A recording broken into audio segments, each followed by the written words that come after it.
Hello everyone. तो आज का हमारा चैप्टर है अर्थमेटिक प्रोग्रेशन एपी। ठीक है, तो चैप्टर का नाम हो गया अर्थमेटिक प्रोग्रेशन। सबसे पहला क्वेश्चन ये कि एपी क्या होता है। एपी के बारे में पढ़ेंगे। एपी है सीक्वेंस ऑफ नंबर्स, नंबर्स का वो sequence in which the difference between consecutive term is always same, जिसमें क्या दो लगातार टर्म के बीच का डिफरेंस सेम होता है। तो एपी क्या है? एपी नंबर का वो सीक्वेंस है जिसमें दो लगातार टर्म के बीच का डिफरेंस सेम होता है। जैसे एग्जांपल के लिए देखेंगे 1 2, तो 2 माइनस 1 कितना हो गया 1, इनके बीच का डिफरेंस कितना है 1 है। 2 3, 3 माइनस 2 कितना हो गया 1, इसके बीच का डिफरेंस 1। 3 4, इसके बीच का डिफरेंस 1। 5 4, इसके बीच का डिफरेंस 1। तो ये क्या है एपी में। लेकिन एक बात हमेशा ध्यान रखेंगे, जब भी हमें डिफरेंस निकालना होगा हम बाद वाले में से पहले वाले को माइनस करेंगे। जैसे कि अगर यहाँ टर्म है तो ये पहला टर्म हो गया, ये दूसरा, ये तीसरा, ये चौथा, ये पांचवा। इसको ऐसे लिखना, फर्स्ट टर्म को लिखना A1, सेकेंड टर्म को लिखना A2, थर्ड टर्म को लिखना A3, फोर्थ टर्म को लिखना A4, फिफ्थ टर्म को लिखना A5, A6, इस तरीके से आगे लिखना। जब कॉमन डिफरेंस निकालने की बात की जाएगी तो हमेशा बाद वाले में से पहले वाले को माइनस करेंगे। ठीक है, ये D is equal to A2 minus A1, या तो ये कर लो दो लगातार टर्म, या फिर A3 माइनस A2 ये कर लो, या फिर A4 माइनस A3 या कर लो।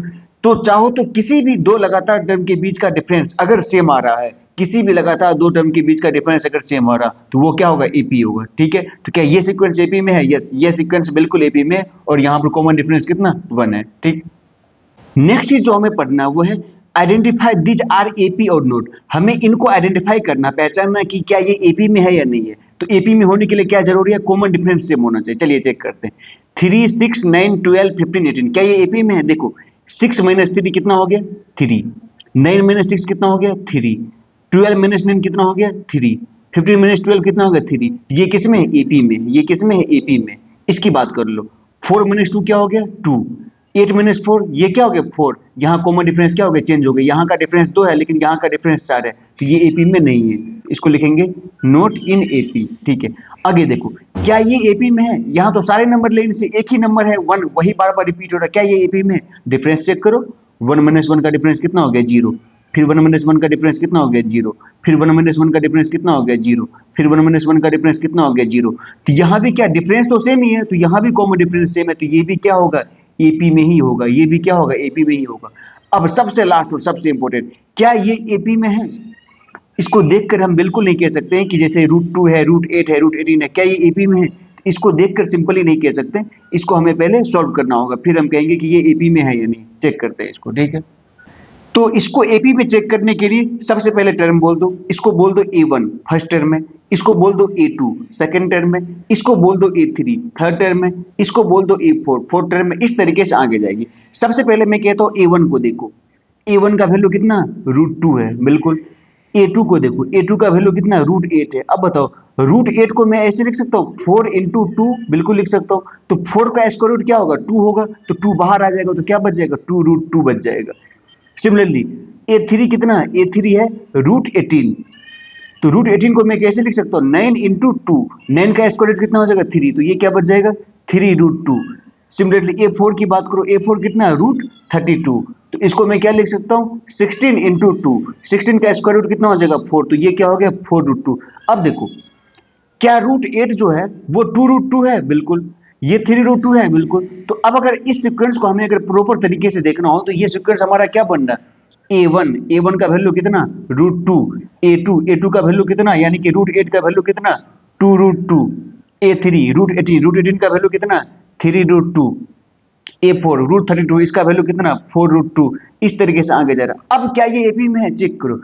2√2 माइनस √2 इसका वैल्यू क्या होगा? इसका वैल्यू होगा √2। 3√2 माइनस 2√2 इसका वैल्यू कितना हो गया √2। 4√2 माइनस 3√2 इसका वैल्यू कितना हो गया √2।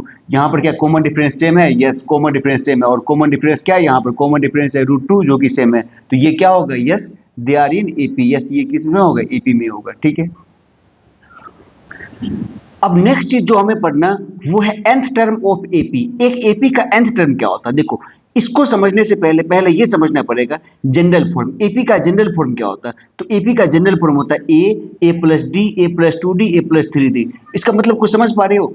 कि हर एक केस में क्या हम डी को ऐड करते हुए चले जा रहे हैं, और डी क्या कॉमन डिफरेंस, और एपी में क्या होता है कॉमन डिफरेंस सेम होता है। जैसे अगर मैं बात करूं ए प्लस डी माइनस ए करोगे तो क्या आएगा, ए प्लस डी माइनस ए करोगे क्या आएगा, डी आ जाएगा। ए प्लस टू डी माइनस ए प्लस डी, इसका अगर डिफरेंस लोगे ये भी क्या आएगा, डी आएगा। इसका डिफरेंस लोगे ये भी क्या आएगा, डी आएगा। तो कॉमन डिफरेंस क्या है, डी है, और फर्स्ट टर्म क्या है, ए है। यहां पर क्या आ रहा, कॉमन डिफरेंस डी है और फर्स्ट टर्म ए है। और अगला इसमें पढ़ना होता है हमें nth term of N AP. एक एपी का nth टर्म क्या होता है, तो पहले ये फॉर्मूला याद रखो क्या होता है, कैसे होता है, इस फॉर्मूले का यूज करना वो हम आगे सिखा रहे हैं, ठीक है। तो पहले ये फॉर्मूला याद कर लो, A N is equal to A plus N minus one into D. A होता है यहाँ पर फर्स्ट टर्म, यानी कि यहाँ पर फर्स्ट टर्म हो गया ए, और डी होता है क्या, कॉमन डिफरेंस। अब देखो एक चीज समझ लो, जब भी एपी की बात की जाएगी, ठीक है, इस चैप्टर में जब भी किसी भी क्वेश्चन में हम एपी की बात करेंगे, तो वो क्वेश्चन सॉल्व करने के लिए सबसे पहले हमारे पास क्या चाहिए, दो चीजें हमें चाहिए। एक, उस एपी का फर्स्ट टर्म क्या है उस पर ध्यान रखना, उस एपी का फर्स्ट टर्म क्या है उस पर ध्यान रखना। दूसरा, उस एपी का जो कॉमन डिफरेंस है, उस एपी का जो कॉमन डिफरेंस है वो क्या है, इस पे ध्यान रखना। अगर ये दोनों चीजें अगर आपको पता है तो आपके 90% से ज्यादा क्वेश्चन इसके बेसिस पे ही सॉल्व होंगे, ठीक है। अब एक क्वेश्चन देखो, क्वेश्चन क्या है, find the 10th term of the AP. इस एपी का 10th टर्म क्या होगा, सबसे पहले एपी लिखो। एपी क्या कह रहा है, 2 7 12, इसके बीच का डिफरेंस क्या है। देखो मैंने पहले बोला ये एपी में दिया हुआ, देखो अब हम अपने तरीके से नहीं कहेंगे क्योंकि क्वेश्चन में क्या बोल दिया, ये एपी है, ठीक है। ये एपी में दिया हुआ, इसका 10th टर्म हमसे पूछा जाएगा। मैंने पहले ही बोला, जब भी हमें किसी भी एपी का क्वेश्चन को सॉल्व करना होगा, सबसे पहले हमें दो बातों पर ध्यान रखना। दो बातें क्या क्या होगी, पहली बातें होगी उसका फर्स्ट टर्म क्या, दूसरी बातें होगी उसका कॉमन डिफरेंस क्या। तो पहली बातें क्या होगी, उसका फर्स्ट टर्म। फर्स्ट टर्म को किससे रिप्रेजेंट करते, ए से। तो इसका सबसे फर्स्ट टर्म, पहला टर्म क्या है, तो इसका है 2, ठीक। दूसरी चीजें क्या ध्यान में रखना, उसका कॉमन डिफरेंस। कॉमन डिफरेंस को डी से रिप्रेजेंट करें तो वो कितना होगा, दो लगातार टर्म के बीच का डिफरेंस। जैसे यहाँ 7 2 के बीच का डिफरेंस ले लो, या फिर 12 7 के बीच का डिफरेंस ले लो। तो हम ले लेते हैं इसके और इसके बीच का, तो 7 माइनस 2 इक्वल टू क्या हो गया, 5। तो इसका फर्स्ट टर्म क्या हो गया, 2, इसका कॉमन डिफरेंस क्या हो गया, 5। ये दो बातें निकाल ली। अब पूछ रहा क्वेश्चन में, find the 10th term of AP. इस एपी का 10th टर्म क्या होगा, तो ए एन का फॉर्मूला अभी हमने पढ़ा। ए एन का फॉर्मूला क्या होता है, A plus N minus one into D. क्या होता है फॉर्मूला ए एन का, A plus N minus one into D, ये होता है। अब बताओ यहाँ पे ए का वैल्यू कितना, 2 है, डी का वैल्यू कितना, 5 है, एन का वैल्यू कितना, एन है क्या, नंबर ऑफ टर्म, यानी कि 10th टर्म। तो एन का वैल्यू कितना हो गया, एन का वैल्यू होगा यहाँ पर 10। तो अब रख दो 10th टर्म, यानी कि ए 10 टर्म का वैल्यू कितना हो गया, ए का वैल्यू हो गया 2 प्लस एन की जगह पे 10 रख दो, 10 माइनस 1 इंटू डी की जगह पे 5 को रख दो। तो ए 10 इजकल टू क्या हो गया, 2 प्लस 10 में से गया 9 बच्चे 45 हो गया, इजकल टू 47। तो 10th टर्म का वैल्यू कितना हो गया, 47। इस तरीके से हम निकालना होता है, ठीक है। सिमिलरली इसी क्वेश्चन के लिए 10 टर्म का पूछा, अगर पूछ लिया जाएगा कि इसका 25th टर्म का क्या होगा वैल्यू, क्या पूछ जाएगा 25th टर्म का क्या होगा वैल्यू, तो यहाँ पर लिख दो A25 इजकल टू, फिर से क्या लिखेंगे, A25 equal to A plus N minus one into d लिखेंगे। ए का वैल्यू कितना 2, अब प्लस एन की जगह क्या हो जाएगा 25।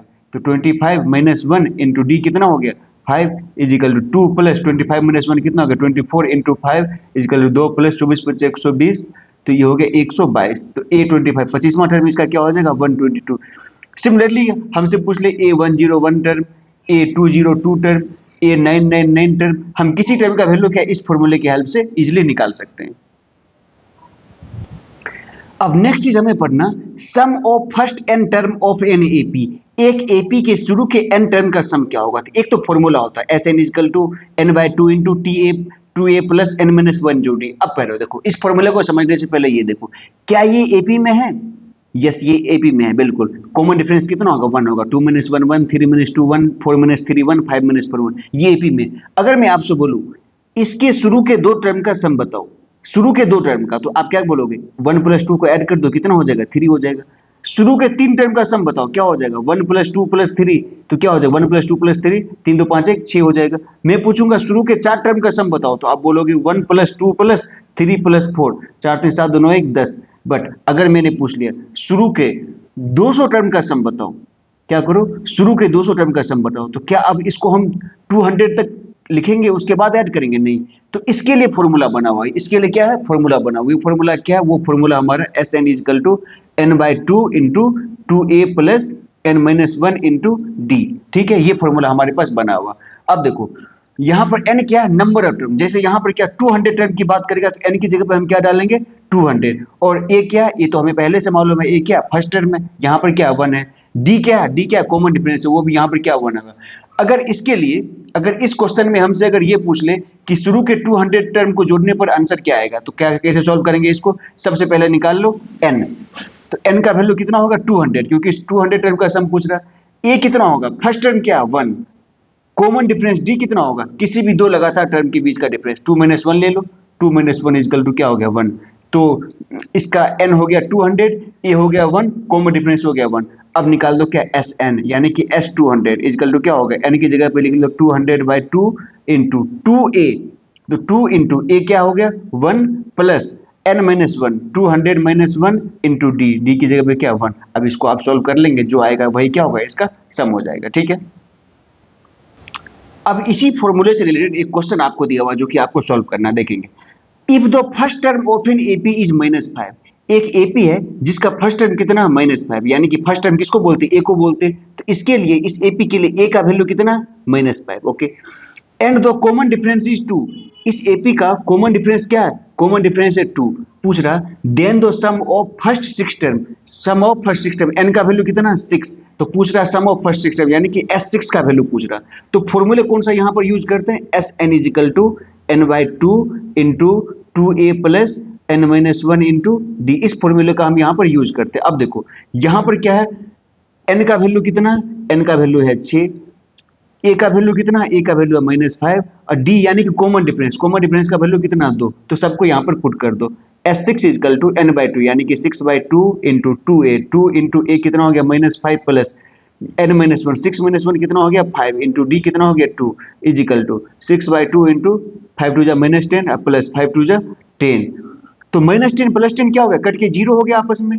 तो 6/2 इंटू 0 बराबर आंसर क्या हो गया 0। ये देख के थोड़ा सा शौक लग रहा हो कि क्या एपी के टर्म को ऐड करने पर 0 हो सकता है, बिल्कुल हो सकता है। कब हो सकता है, जब कुछ टर्म इधर निगेटिव में होंगे, कुछ टर्म इधर पॉजिटिव में होंगे, जब दोनों को ऐड कर देंगे तो क्या उस एपी के टर्म का वैल्यू कितना 0 हो सकता है, उनके सम का। ठीक है, अब देखो, अब इस चैप्टर से रिलेटेड कुछ बहुत ही इंपॉर्टेंट क्वेश्चन है, उसका डिस्कशन करेंगे वन बाय वन। सबसे पहला क्वेश्चन पढ़ो, दो sum of fourth and eighth term of N AP is 24। एक एपी है जिसका फोर्थ टर्म और एट्थ टर्म का सम कितना 24 है। क्वेश्चन में दिया हुआ A4 प्लस A8 का वैल्यू कितना 24, फोर्थ और एट्थ टर्म का वैल्यू। ठीक है, and the sum of sixth and tenth term is 44, और sum of sixth plus A10 tenth term का सम कितना 44 दिया हुआ। Find the first 3 terms of AP, उस एपी का स्टार्टिंग का जो 3 टर्म्स है उसकी बात पूछ रहा है, उसका वैल्यू क्या होगा। तो देखो इसमें ना, तो हमने क्या बोला था, जब भी कोई एपी का क्वेश्चन सॉल्व करना होगा हमारे पास फर्स्ट टर्म पता होना चाहिए, हमें कॉमन डिफरेंस पता होना चाहिए। कुछ भी पता नहीं है, कुछ भी नहीं पता तो मान लो यहाँ पर लेट फर्स्ट टर्म, जो पहला टर्म है वो क्या हो जाएगा हमारा ए, और कॉमन डिफरेंस क्या हो जाएगा हमारा डी। अब बताओ, फर्स्ट टर्म ए, कॉमन डिफरेंस डी, A4 का वैल्यू कितना हो जाएगा। इसके लिए कौन सा फॉर्मूला लगाते हैं, an लगाते हैं। an में क्या होता है a plus n - 1 into D का फॉर्मूला लगाते हैं। an यहाँ n की जगह पे क्या आ जाएगा 4 आ जाएगा, तो A4 इजिकल टू क्या हो जाएगा a plus 4 - 1 into d equal to a plus 3d हो जाएगा। सिमिलरली अगर A8 का वैल्यू आप निकालोगे तो क्या आ जाएगा a plus 8 - 1 into d equal to a plus 7d। तो A4 का वैल्यू आ गया a प्लस 3d, A8 का वैल्यू आ गया a प्लस 7d, और इन दोनों को ऐड करने पर कितना आ रहा है आंसर 24। तो इन दोनों को ऐड कर दो, तो पहले यहाँ पर लिख लो a plus 3d plus a plus 7d, दोनों को ऐड कर दिया 24 हो गया। तो कितना हो गया a plus 2a plus 3d plus 7d कितना हो गया 10d इजिकल टू क्या हो गया 24। ठीक, अब इस तरफ आ जाओ। सिमिलरली A6 का वैल्यू कितना हो जाएगा, तो a प्लस 6 - 1 इंटू डी, तो कितना हो गया a प्लस 5d। A10 का वैल्यू क्या हो जाएगा a plus 10 - 1 into d equal to a plus 9d। अब इन दोनों को जोड़ने पर कितना रहा 44, तो दोनों को ऐड कर दो, तो a plus 5d plus a plus 9d equal to 44। तो a plus 2a plus 9 plus 14d equal to 44, कितना हो गया इक्वल टू 44। अब देखो इसको बोल दो इक्वेशन नंबर 1, इसको बोल दो इक्वेशन नंबर 2। अब इन दोनों इक्वेशन को सॉल्व करके हम क्या a और d का वैल्यू इजीली निकाल सकते हैं। तो इसके इक्वेशन को आप सॉल्व करते हैं। देखो जो सेकेंड इक्वेशन था मेरे पास वो क्या था, वो था हमारे पास 2a plus 14d equal to 44। जो फर्स्ट है वो क्या है, 2a plus 10d is equal to 24। इन दोनों को अगर मैं माइनस कर दूं तो ये क्या एलिमिनेट हो जाएगा, 2a क्या होगा, आपस में एलिमिनेट होगा। अगर मैं माइनस करूंगा तो पहले माइनस कर लो, माइनस माइनस माइनस, ये एलिमिनेट हो गया। 14 माइनस 10 कितना हो गया, 4d इजिकल टू 4 में से आ गया 0, 4 में से 2 गया 2, इतना हो गया। तो d इजिकल टू क्या हो गया, 20/4 इजिकल टू d का वैल्यू हो गया 5। अब a का वैल्यू निकालना है, a का कैसे निकालें, किसी में एक में रख दो। जैसे यहाँ पर क्या 2a प्लस 10d का वैल्यू कितना 24, तो 2a प्लस 10 इंटू डी का वैल्यू कितना 5 इजकल टू 24 हो गया। तो 2a प्लस 50 इजकल टू 24, तो 2a इजकल टू कितना हो गया 24 माइनस 50 बराबर कितना हो गया -26। तो a इजकल टू कितना हो गया -26/2 इजकल टू -13। तो अब हमें क्या क्या पता चल गया, इस एपी का हमें फर्स्ट टर्म पता चल गया कितना -13, इसका कॉमन डिफरेंस पता चल गया कितना 5। क्वेश्चन में क्या पूछ रहा है, इसके शुरू के 3 टर्म लिखना। क्या लिखने, इस एपी के शुरू के 3 टर्म लिखने। अब जरा याद करो, एपी का जनरल फॉर्म क्या होता था लिखने का, एपी का जनरल फॉर्म क्या होता था लिखने का, उसमें कॉमन डिफरेंस हम फिक्स रखते थे तो ये होता था ए plus D, A plus 2d, A plus 3d, A plus 4d, इस तरीके से आगे जाते थे। तो अब यहाँ शुरू के 3 लिखना। तो ए क्या हो गया सबसे पहला टर्म, वो हो गया -13। अगला टर्म क्या हो गया -13 प्लस 5। अगला टर्म क्या हो गया -13 प्लस 2 इंटू 5। ठीक, तो आगे देखिए, तो -13 तीन ही टर्म पूछ रहा है इसलिए मैंने 3 टर्म तक ही लिखा। -13 ये हो गया -13 प्लस 5 कितना हो गया -8। ये हो गया -13 प्लस 2 5 10, -13 प्लस 10 कितना हो जाएगा -3। तो इसके शुरू के 3 टर्म क्या होंगे -13 -8 एंड -3। अब नेक्स्ट क्वेश्चन है हमारा, डिटरमाइन दो एपी, एक एपी डिटरमाइन करो हुज थर्ड टर्म इज 16, जिसका तीसरा टर्म कितना 16 है। तो पहले लिख लो इस एपी का जो थर्ड टर्म है, तीसरा टर्म वो कितना 16 है। आगे क्या कह रहा, एंड द सेवंथ टर्म, इसका जो सेवंथ टर्म है यानी कि A7 seven term exceeds the fifth term by 12।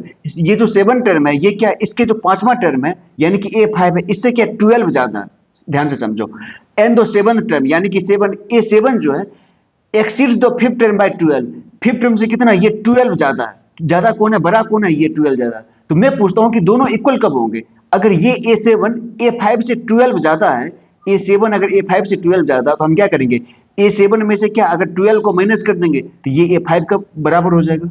या अगर ऐसे नहीं करना चाहते तो हम ये भी तो कह सकते हैं कि अगर A7 जो है वो A5 से 12 ज्यादा है, ठीक है, तो A5 जो होगा वो A7 से 12 कम होगा। ठीक है, तो हम क्या करेंगे कि A5 में अगर हम 12 को ऐड कर देंगे तो भी क्या हो जाएगा, A7 हो जाएगा। तो दोनों का एक ही बात है, चाहे आप A7 minus 12 equal to A5 करें तो भी सेम है, या फिर आप A5 और प्लस 12 इजकल टू A7 करें तो भी ठीक है। तो ये इक्वेशन दिया हुआ है, समझ आए।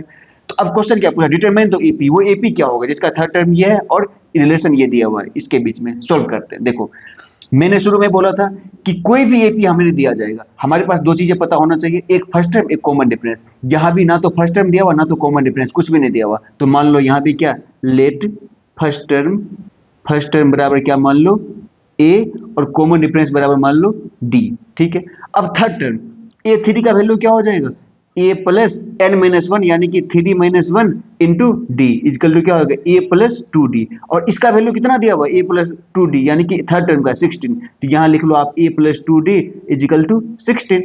इधर देखो, इधर क्या, दोनों में से किसी भी इक्वेशन को आप फॉलो कर लो। मैं फर्स्ट वाले को फॉलो कर लेता हूँ, A7 माइनस 12 इजकल टू क्या A5 है। तो A7 का वैल्यू कितना हो जाएगा, पहले A7 का वैल्यू निकालो। A7 का वैल्यू हो जाएगा a plus 7 minus 1 into D, तो ये हो गया आपका a plus 6d। Similarly A5 का वैल्यू क्या हो जाएगा a plus 5 minus 1 into d equal to क्या होगा a प्लस 4d। अब इनके बीच रिलेशन क्या है, रिलेशन है इनके बीच A7 minus 12 equal to A5, ये इनके बीच रिलेशन है। या चाहे तो नीचे वाले को भी प्रेफर कर सकते हैं, कोई सा भी एक को प्रेफर कर सकते, दोनों सेम ही है। तो मैं नहीं ऊपर वाले को भी प्रेफर कर रहा हूँ, ये रिलेशन है इनके बीच A7 minus 12 equal to A5। तो अब देखो यहाँ पर मैं लिख रहा हूँ, इसको इधर से इस तरफ लिख रहा हूँ। ठीक है, A7 का वैल्यू कितना हमारे पास a प्लस 60, कितना है a plus 60 minus 12 equal to A5 का वैल्यू कितना है a प्लस 4d। अब इसको इधर ले आओ, इसको इधर ले आओ, तो a प्लस 6d और इस पूरे टर्म को जो पूरा वेरिएबल है उसको इधर ले आओ, minus a minus 4d equal to ये इधर आएगा 12 बच जाएगा। तो क्या बच जाएगा, इधर आपका हो गया माइनस ए प्लस ए कैंसिल हो गया, 6d माइनस 4d कितना हो गया 2d इजिकल टू ये हो गया आपका 12।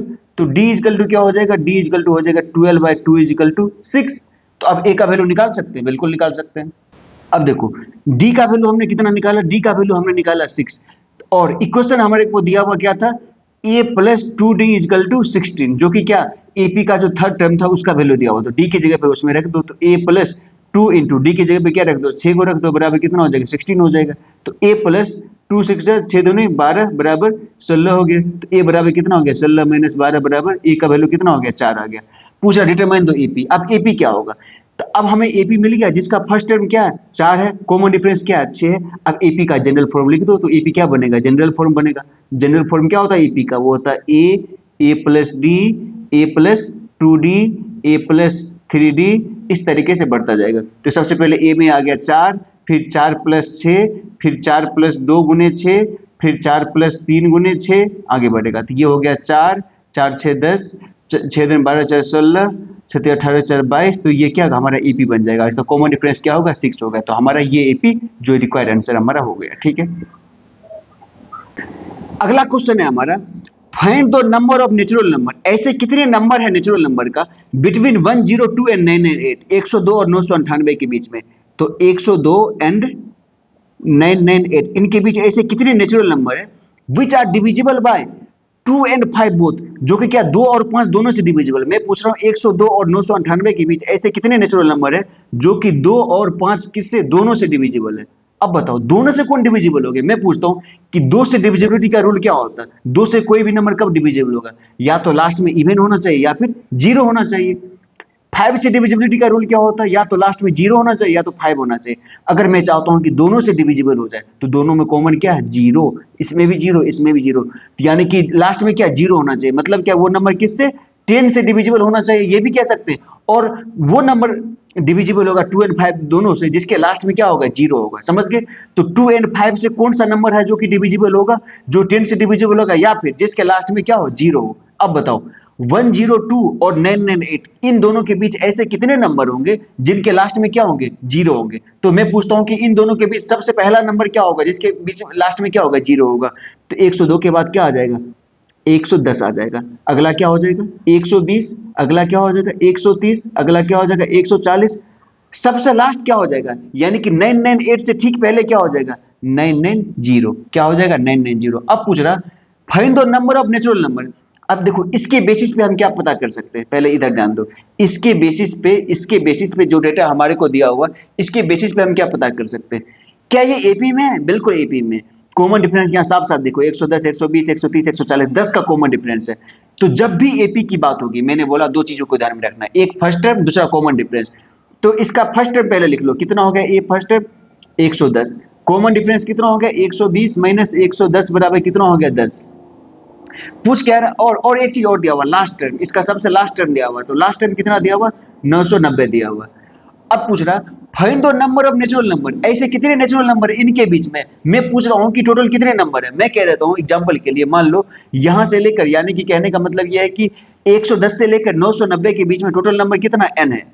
110 से लेकर 990 के बीच में टोटल नंबर कितना n है। अगर टोटल नंबर n है तो ये जो टर्म है 990 ये कौन सा टर्म होगा, ये होगा nth टर्म। ध्यान से सुनो मेरी बात, फिर से सुनो।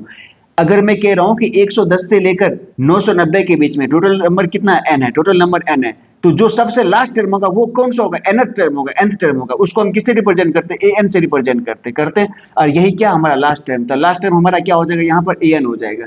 तो an इक्वल टू क्या हो जाएगा हमारा यहाँ पर 990 हो जाएगा, 990 हो जाएगा। an इक्वल टू 990 हो जाएगा। और an को निकालने का फॉर्मूला क्या होता है, an का होता है a plus n minus 1 into d equal to क्या होगा 990 हो जाएगा। an equal to a plus n minus 1 into d equal to 990 हो जाएगा। a का वैल्यू कितना 110 प्लस n का वैल्यू हमें निकालना क्वेश्चन में, इंटू डी का वैल्यू कितना, डी का वैल्यू दिया हुआ 10 इक्वल टू कितना हो जाएगा, ये हो जाएगा आपका 990 इक्वल टू कितना हो जाएगा, ये हो गया हमारा 990। अब इसको आगे सॉल्व करना है। चलिए तो 110 plus 10 into n minus one का वैल्यू कितना दिया हुआ, 990 दिया हुआ। तो पहले यहाँ लिख लो 10 into n minus one equal to कितना हो जाएगा, 990 माइनस 110। तो ये कितना हो गया, 0, 9 में से गया 8, 9 में से गया 880। तो 10 into n minus one equal to 880। तो एन माइनस वन का वैल्यू कितना हो जाएगा, 880/10 इजकल टू हो गया 88। तो एन इजकल टू कितना हो जाएगा, एन इजकल टू हो जाएगा 88 प्लस 1 इजकल टू कितना हो जाएगा, ये हो गया आपका 89। तो 102 से 998 के बीच में ऐसे कितने नंबर होंगे, ऐसे होंगे 89 नंबर। 102 और 998 के बीच में ऐसे होंगे 89 नंबर जिसके लास्ट में क्या होंगे, 0 होंगे। तो ये इस एपी की हेल्प से हम इसको सॉल्व कर सकते हैं। Any problem? अब नेक्स्ट क्वेश्चन है हमारा, दो सम ऑफ दो first 3 term of N AP is 33। एक एपी के शुरू के 3 टर्म का सम कितना 33 है। a1 plus a2 plus a3 बराबर कितना 33 है। आगे, if the product of first and third term, first और थर्ड टर्म का प्रोडक्ट है, यानी कि a1 और a3 का जो प्रोडक्ट है एक्सीड्स दो second term by 29, second term यानी कि a2 से कितना 29 ज्यादा है। ये क्या है, a2 से 29 ज्यादा है। तो इनके बीच रिलेशन कैसे बनाएंगे, सिंपल सी बात है, ये ज्यादा है तो इसमें क्या करो 29 को माइनस कर दो, तो ये 29 a2 के बराबर हो जाएगा। तो a1 इंटू a3 में से क्या करो 29 को माइनस कर दो, ये किसके बराबर हो जाएगा, a2 का। अभी तुरंत मैंने समझाया था एक्सीड वाला क्वेश्चन, तो ये इसके बराबर हो जाएगा। फाइंड दो एपी क्या होगा। अब जरा देखो एक चीज, सबसे पहले a1 plus a2 plus a3, यहाँ क्या 3 वेरिएबल है, लेकिन अगर मैं 3 वेरिएबल को ले लूं तो क्या उसके ऐड करने पर 33 हो जाएगा। क्या 3 इक्वेशन मेरे पास कभी बन सकते, नहीं, मैक्सिमम एक इक्वेशन या एक इक्वेशन, 2 ही इक्वेशन मेरे पास बन सकते, 3 इक्वेशन नहीं बन सकते। तो 3 variable a1 plus a2 plus a3 को हम कैसे सॉल्व करेंगे, नहीं कर सकते। तो इसके लिए एक ट्रिक्स होता है। क्या ट्रिक होता है, जब भी याद रखना, जब भी लगातार, जब भी कंजिक्यूटिव 3 टर्म्स एपी, जब भी एपी के 3 लगातार टर्म दिया होगा उसके लिए हमें क्या लेना होगा, उसके लिए हमें लेना होता है a minus D, A plus D, ये लेना होता है। क्या ये लगातार 3 टर्म है एपी का, बिल्कुल है। देखो a माइनस डी में डी को ऐड कर दो, ए हो जाएगा, फिर से इसमें डी को ऐड कर दो, ए प्लस डी हो जाएगा। कॉमन डिफरेंस क्या आ रहा है यहाँ पर, कॉमन डिफरेंस आ रहा है यहाँ पर डी।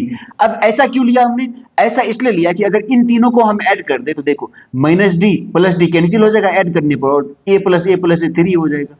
ये क्या होगा 3 टर्म के लिए। बट अगर क्वेश्चन में आ जाए कि लगातार 3 टर्म ना होके अगर लगातार 4 टर्म आ जाए तो क्या करेंगे, तो उसके लिए भी होता कि अगर कंजिक्यूटिव 4 टर्म्स आ जाए एपी का तो उसको हम कैसे एज्यूम करेंगे, तो उसको हमें लेना 4 टर्म, क्या क्या लेना, A minus 3d, A minus D, A plus D और ए प्लस 3d, इसको लेना। देख लो minus 3d minus D minus 4d plus D plus 3d 4d, तो ये कैंसिल हो जाएगा और ए आपस में जुड़ जाएंगे। ठीक है, तो इस तरीके से निकालेंगे। तो ये होता है, इस तरीके से लेना होता है। देखो यहां पर क्या है, a1 plus a2 plus a3, 3 लगातार टर्म का सम कितना 33 है। तो यहां पर क्या लेना पड़ेगा, हमें पहला टर्म लेना पड़ेगा a1, यहाँ a1 plus a2 plus a3 equal to 33 है, तो हमें a1 का वैल्यू कितना लेना पड़ेगा, a1 का वैल्यू लेना पड़ेगा a माइनस डी, a2 का वैल्यू कितना लेना पड़ेगा, a2 का वैल्यू लेना पड़ेगा a, और a3 का वैल्यू कितना लेना पड़ेगा, a3 का वैल्यू लेना पड़ेगा a प्लस डी। ठीक है, ये ले लिया।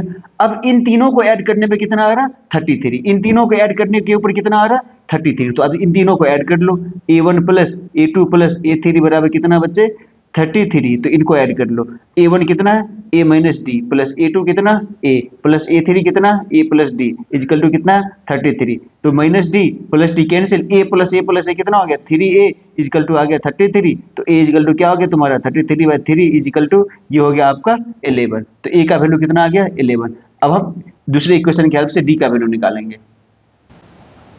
तो देखो a का वैल्यू हमने कितना निकाला, a का वैल्यू हमने निकाल लिया 11।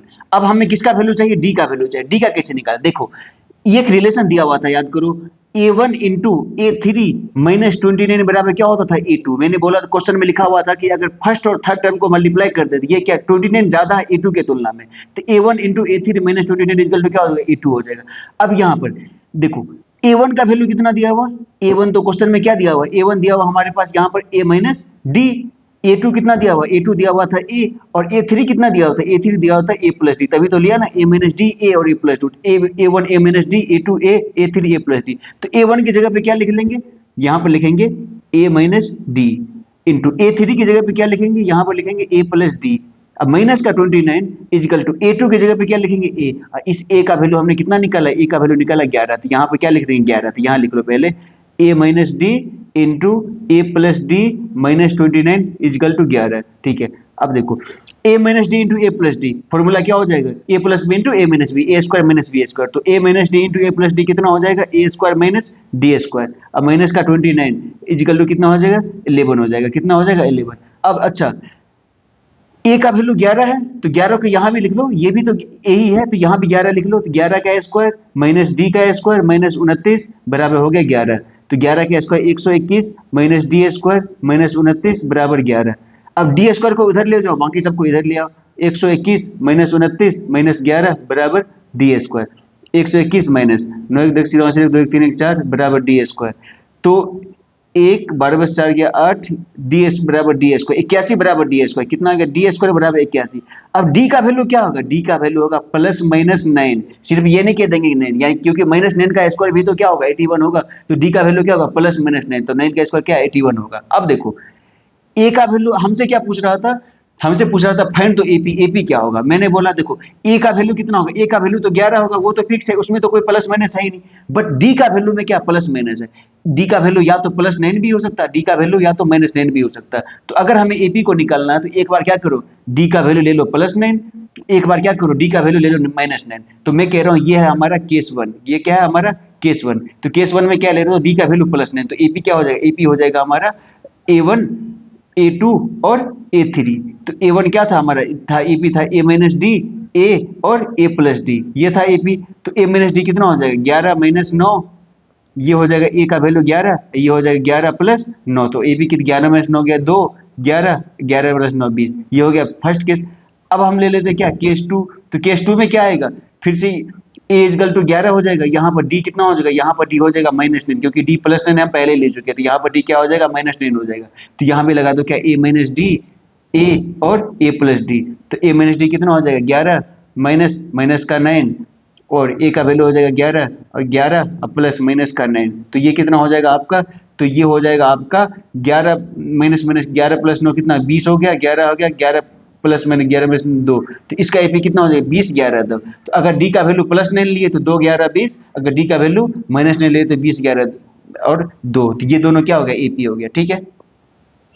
तो हमारा क्वेश्चन है a thief runs with a uniform speed of 100 metre per minute, एक चोर जो है वो भागता है 100 मीटर पर मिनट के यूनिफॉर्म स्पीड से, इसका क्या मतलब है 100 मीटर पर मिनट के स्पीड का मतलब है कि एक मिनट में कितना 100 मीटर एक चोर भागता है। यहाँ पहले इस तरफ हम चोर की बात करते हैं, किसकी बात करेंगे चोर की बात करेंगे, चोर की स्पीड क्या 100 मीटर पर मिनट, एक मिनट में 100 मीटर भागता है, और क्या यूनिफॉर्म स्पीड, स्पीड क्या यूनिफॉर्म है, स्पीड हमेशा यहाँ पर इसका फिक्स रह रहा है, तो इसका मतलब ये हो गया कि अगर जो फर्स्ट मिनट होगा उसमें भी कितनी स्पीड से भागेगा 100 मीटर पर मिनट, जो सेकेंड मिनट होगा उसमें भी कितनी स्पीड से भागेगा तो 100 मीटर पर मिनट, जो थर्ड मिनट होगा उसमें भी कितने स्पीड से भागेगा 100 मीटर पर मिनट, क्योंकि उसका स्पीड क्या है यहाँ पर यूनिफॉर्म है, तो स्पीड हमेशा फिक्स रहेगा, ठीक है।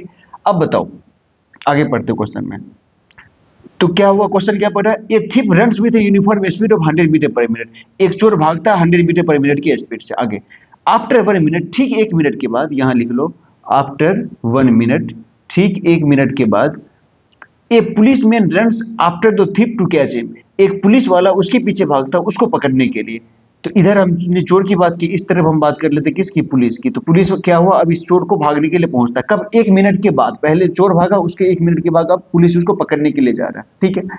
आगे ही goes with a speed of 100 metre per minute in the first minute and increases his speed by 10 metre per minute every succeeding minute, तो पुलिस वाला किस तरीके से दौड़ रहा है, पुलिस वाले की जो स्पीड है वो पहले मिनट में कितनी है, पहले मिनट में फर्स्ट मिनट में 100 मीटर पर मिनट, उसके बाद हर जगह क्या कह रहा है हर अगले मिनट में 10 मीटर पर मिनट से वो अपने स्पीड को बढ़ा रहा, तो सेकेंड मिनट में इसकी स्पीड कितनी हो जाएगी 110 मीटर पर मिनट, क्योंकि 10 से बढ़ते जा रहा है, थर्ड में कितनी हो जाएगी 120 मीटर पर मिनट, तो इस तरीके से क्या कह रहा है ये अपनी स्पीड को लगातार बढ़ाते जा रहा है, पुलिस वाला बढ़ाते जा रहा है, ठीक है।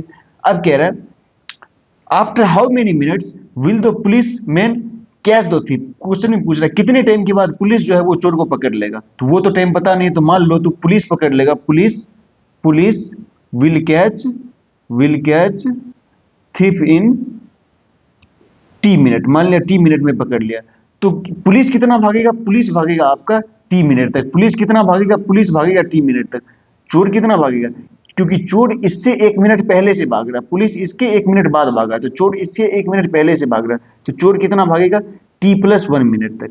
अब जरा बताओ, जब पुलिस चोर को पकड़ लेगा तब क्या दोनों का डिस्टेंस सेम होगा, जितना पुलिस भागा जितना चोर भागा, क्या डिस्टेंस सेम होगा, डिस्टेंस सेम होगा तभी तो पकड़ पाएगा, तो यहाँ पर क्या होगा, चोर जितना डिस्टेंस ट्रेवल किया वो और पुलिस जितना डिस्टेंस ट्रेवल किया वो दोनों क्या होगा, सेम होना चाहिए। अब देखो थोड़ा डिस्टेंस की बात करते हैं, चोर पहले मिनट में भागा किससे, 100 मीटर पर मिनट से, और टाइम कितना, 1 मिनट, क्योंकि हर फर्स्ट से सेकंड के बीच इंटरवल कितना, 1 मिनट का, सेकंड से थर्ड के बीच इंटरवल कितना, 1 मिनट का, तो टाइम हो गया 1 मिनट और स्पीड हो गया 100 मीटर पर मिनट, इसको हम टाइम से मल्टीप्लाई कर देंगे, तो 1 मिनट से इसको मल्टीप्लाई कर देंगे, इसके बीच का भी इंटरवल क्या, 1 मिनट से मल्टीप्लाई कर देंगे, इसके बीच का भी इंटरवल क्या, 1 मिनट से मल्टीप्लाई कर देंगे, तो 100 क्या इसका डिस्टेंस होगा, तो चोर के लिए यानी कि थिप के लिए जो डिस्टेंस होगा, पहले मिनट में भी 100 मीटर भागेगा, दूसरे मिनट में भी 100 मीटर भागेगा, तीसरे मिनट में भी क्या 100 मीटर भागेगा, इस तरीके से वो कितना t+1 तक भागेगा, कहां तक भागेगा, t+1 तक भागेगा।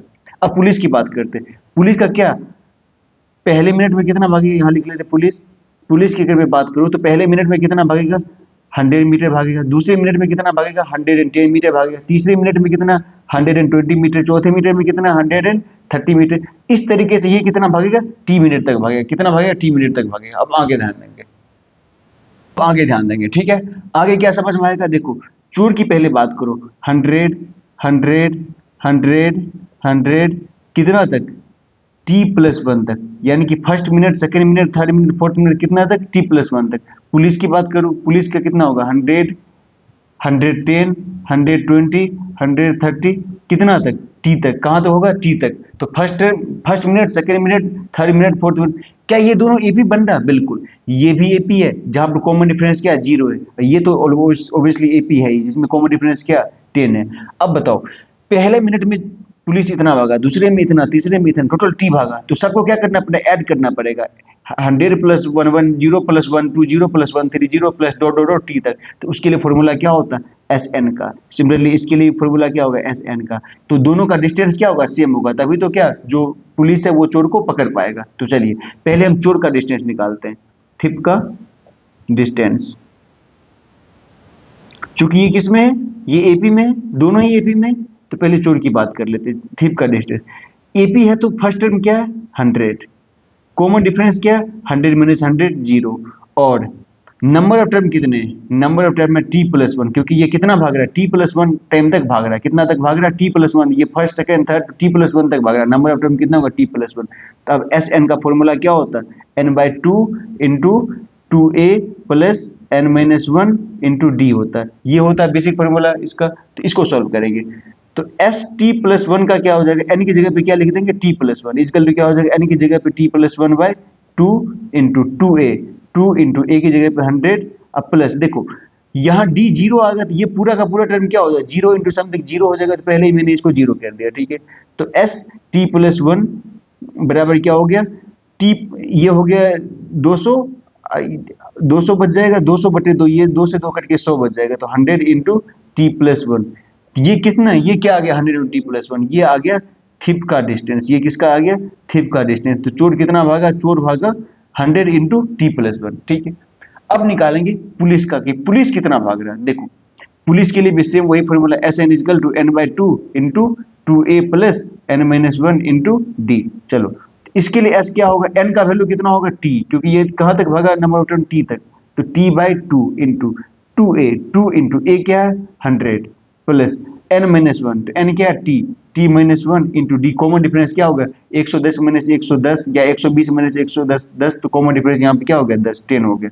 सॉल्व करेंगे आगे, t/2 into 200 plus 10t - 10 equal to t/2 into 200 - 10 कितना हो गया, 190 प्लस 10t, यहाँ पे क्या कर लो 10 कॉमन ले लो, t/2 है यहाँ पर, 10 कॉमन ले लो तो यहाँ बच गया 19 और प्लस t, तो 2 5 जा 10, ये हो गया आपका 5t इंटू t प्लस 19, ये हो गया। अब ये क्या ये है एक्चुअल में पुलिस का डिस्टेंस। किसका डिस्टेंस है? पुलिस का डिस्टेंस। चूंकि अगर पुलिस चोर को पकड़ेगा तो दोनों का डिस्टेंस क्या होगा? सेम होगा। मीन्स क्या, ये बराबर क्या होगा? ये होगा। ये बराबर क्या होगा? ये होगा। अब आगे लिखते हैं, अब आगे यहाँ पर लिखते हैं according to question police distance is equal to thief distance. Police का जो डिस्टेंस होगा वो किसके इक्वल होगा? जितना चोर भागा उसके डिस्टेंस के। तो पुलिस का डिस्टेंस हमने कितना निकाला? एक मिनट, हाँ, तो पुलिस का डिस्टेंस हमने कितना निकाला? पुलिस का निकाला 5t इंटू टी प्लस 19। कितना निकाला? 5t into T plus 19। तो इसका है 5t इंटू टी प्लस 19। और चोर का डिस्टेंस हमने कितना निकाला? वो निकाला हमने 100 इंटू टी प्लस 1। कितना निकाला? 100 इंटू टी प्लस 1। कितना निकाला है? 100 इंटू टी प्लस 1। अब इसको सॉल्व करेंगे, चलिए। तो 5t स्क्वायर प्लस 19 पीछे 95t बराबर 100t प्लस 100। तो इसको करेंगे तो 5t square plus 95t minus 2, कितना? माइनस 5t माइनस 100 बराबर 0। इधर 0 हो जाएगा, 5 कॉमन ले लो, t square minus t minus 5 से 20 इजिकल टू 0। तो t square minus t minus 20 is equal to 0। Middle term में स्प्लिट कर लेंगे इसको, तो क्या आ जाएगा? T square minus 5t plus 4t minus 20 is equal to 0। तो t कॉमन ले लो, t माइनस 5 प्लस 4 कॉमन ले लो, यहाँ पर t माइनस 5 इजिकल टू 0। तो t plus 4 into T minus 5 is equal to 0। तो t का वैल्यू या तो माइनस 4 होगा या तो 5 होगा। क्या माइनस का भी टाइम हो सकता? नहीं। तो t क्या होगा? 5। तो t का वैल्यू कितना होगा? t का जो एक्चुअल वैल्यू होगा वो 5 मिनट। तो 5 मिनट तक कौन भागा? पुलिस भागा, क्योंकि पुलिस का टाइम लिया था 5 मिनट। तो चोर कितना भागा? चोर पुलिस से 1 मिनट पहले से भाग रहा था। चोर भागा 5 प्लस 1 इक्वल टू 6 मिनट तक। तो इस तरीके से इस क्वेश्चन को हम सॉल्व करेंगे, ठीक है।